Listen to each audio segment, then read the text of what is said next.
सुभाषित केते चेर है सुभाषितानी चेर उड़िया रे सुभाषित चेर। पहला हमें पढ़वा काना लिखा है प्रथमे नार्जिता विद्या द्वितीय नार्जितम धनम तृतीय नार्जितम पुण्यम चतुर्थे किं करिष्यति।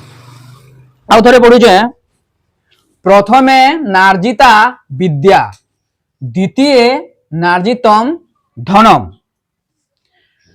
तृतीय नार्जितम पुण्यम चतुर्थे किं करिष्यति। तार अर्थ होचे पहला संस्कृत रे होचे जे जीवनस्य प्रथम भागे भवता विद्या न संपादिता। आमर जीवन रो प्रथम भाग काना है आमर जीवन रो प्रथम भाग होचे विद्या अर्जन करवाटा। दुई नंबर भाग काना है द्वितीय भागे धनम न संपादितम। द्वितीय भाग होचे आमर जीवन रो आमे पहला विद्या अर्जन करमा तापरे आमे द्वितीय भाग रे आमे धन अर्जन करमा।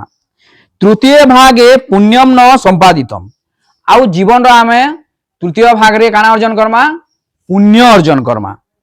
एवं चतुर्थं भागे किंबा करिष्यति आमे जदि जीवन रो ई तीन भाग रे किछि नी करि पारमा बोले जीवन रे आउ आमे किछि करि नी पारू। इटा होजे तार अर्थ।